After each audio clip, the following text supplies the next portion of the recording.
नमस्कार दोस्तों, स्वागत है आपका हमारे YouTube चैनल स्टडी एक्सप्रेस में। तो आज 25 मई 2020 का करंट अफेयर आपके सामने लेके आए हैं।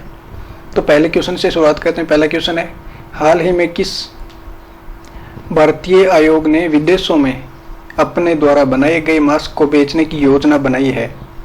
तो मतलब इंडिया में अभी कौन से आयोग ने जो खुद से यहाँ के बनाए गए मास्क है वो वहाँ दूसरी जगह भेजने, जो कोविड-19 के कारण अभी आप लोगों को पता होगा कि मास्क और ये सैनिटाइजर और उनकी जरूरत पीपीई किट, तो पीपीई किट निर्माण में तो भारत का दूसरा नंबर है वर्ल्ड में।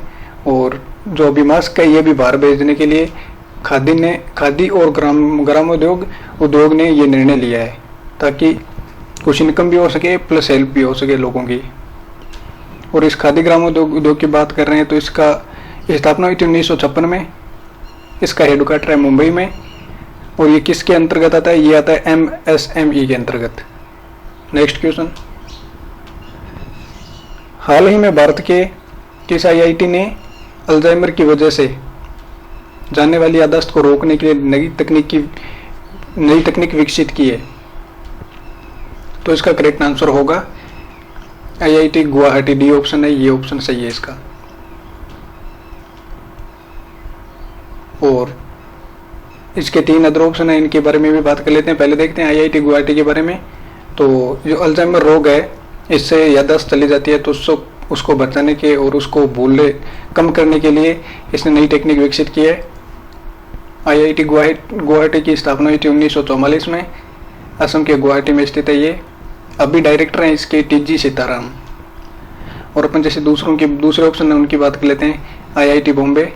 तो IIT बॉम्बे ने भी एक क्वारंटाइन ऐप बनाया था। और IIT मद्रास की बात कर रहे हैं तो मद्रास में माइक्रो प्रोसेसर बनाया, एक स्टैंडिंग व्हील चेयर, इसका भी डेवलपमेंट किया है। रही बात IIT रुड़की की, तो IIT रुड़की ने प्राणवायु वेंटिलेटर बनाया था, जो सबसे कम किफायती दर में तैयार हो गया था, जो काफी बार रिवीजन हो चुका है इस क्वेश्चन का। नेक्स्ट क्वेश्चन, हाल ही में किस दक्षिण एशिया में जलवायु परिवर्तन पर महत्वपूर्ण स्थिति के लिए अभ्यास प्रबंध किया गया है? तो जलवायु परिवर्तन अभी चल ही रहा है, काफी मौसम में चेंजेस हो रहे हैं, इनके लिए किसको प्रबंधक बनाया गया है? तो इसका करेक्ट आंसर होगा C, आवास के जा। तो इनको बनाया गया है, जो क्लाइमेट इमरजेंसी अभी है उसको देखते हुए। और अपन जैसे बात कर लेते हैं दूसरे ऑप्शन B की, डॉक्टर हर्षवर्धन। ये भी गर्व की बात है कि इनको WHO के कार्यकारी परिषद का अध्यक्ष बनाया गया है। तो ये क्वेश्चन भी इम्पोर्टेंट है, याद करने का। नेक्स्ट क्वेश्चन, 4th क्वेश्चन है, हाल ही में जारी फोर्ब्स रिपोर्ट के अनुसार दुनिया की सबसे ज्यादा कमाई करने वाली महिला एथलीट कौन बनी है? तो इसका ऑप्शन B सही है, नाओमी ओसाका।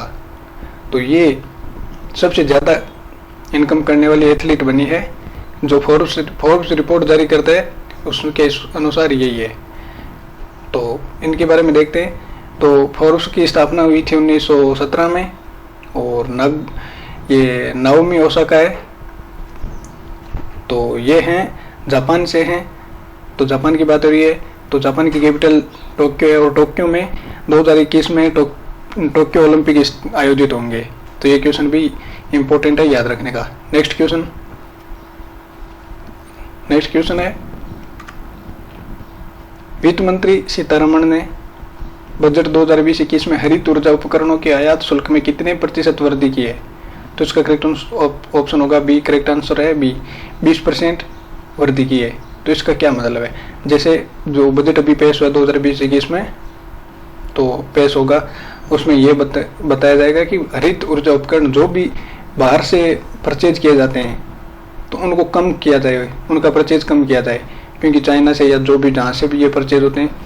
और आत्मनिर्भर अभी जो मोदी ने बयान दिया था, मोदी जी ने, तो उसमें बोला आत्मनिर्भर बनने का, तो उसमें भी ये इंक्लूड है।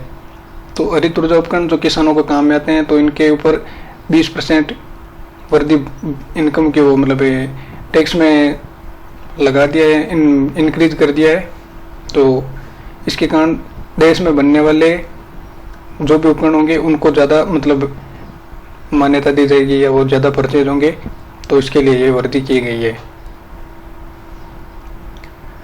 तो हरित ऊर्जा उपकरण मतलब green energy equipment. Next question, अभी तमिलनाडु के खिलाड़ी आर सनमुगम का जो 77 वर्ष के थे, उनकी आयु में अभी निधन हो गए। तो वे किस खेल से संबंधित थे? तो ये जो आर सनमुगम थे ये फुटबॉल से संबंधित थे। इसका ऑप्शन होगा बी ऑप्शन सही है इस क्वेश्चन का आंसर। तो ये तमिलनाडु की बात हो रही है, तमिलनाडु के थे। तमिलनाडु की कैपिटल चेन्नई, यहाँ के सीएम है एडाप्टे के पलानी स्वामी, गवर्नर है बनवारी लाल पुरोहित, और यहाँ की लोकसभा सीट आती है 39 और राज्यसभा सीट आती है 180। नेक्स्ट क्वेश्चन, ताइवान के राष्ट्रपति की शपथ किसने ली है? तो अभी ताइवान के जो नए राष्ट्रपति बने हैं इनकी शपथ किन्होंने ली है? तो इसका करेक्ट आंसर होगा साई इंगवेन। तो ये भी ऑप्शन सही है इसका। ताइवान की बात हो रही है तो ताइवान की कैपिटल ताइपे, यहाँ की करेंसी न्यू ताइवानी डॉलर। और ताइवान ने अभी एक और वर्ल्ड में सबसे पहले काम किया, वो है समलैंगिक विवाह को मंजूरी देने का फैसला किया था। और जैसे दूसरा ऑप्शन बात कर लेते हैं जोको विडोडो, तो ये बने इंडोनेशिया के राष्ट्रपति। और ये गोटबाया राजपक्षे हैं, ये बने श्रीलंका के। तो ये क्वेश्चन भी याद रखने का है। नेक्स्ट क्वेश्चन है, अभी कछुआ दिवस मनाया गया है, तो ये विश्व कछुआ दिवस कब मनाया गया है? विश्व में ये वर्ल्ड वाइड मनाया जाता है। तो इसका ऑप्शन होगा डी सही। 23 मई को वर्ल्ड टेरिटोरियल डे मनाया था, तो इसका ऑप्शन ये सही हो गया। ये वर्ल्ड रोड पर मनाया जाता है और कछुओं को संरक्षण करने के लिए मनाया जाता है। और दूसरा ऑप्शन इसकी बात कर लेते हैं, बी ऑप्शन है 22 मई। तो 22 मई को अंतर्राष्ट्रीय जैव विविधता दिवस मनाया गया था। ये ऑप्शन पहले प्रीवियस में रिवीजन हो रखा है। तो इसकी थीम क्या थी 22 मई वाले की? इसकी जो जैव विविधता दिवस इसकी थीम थी our solution are in nature. Next question है, अभी किस ई कॉमर्स कंपनी ने भारत में ऑनलाइन फूड डिलीवरी सर्विस की शुरुआत की है?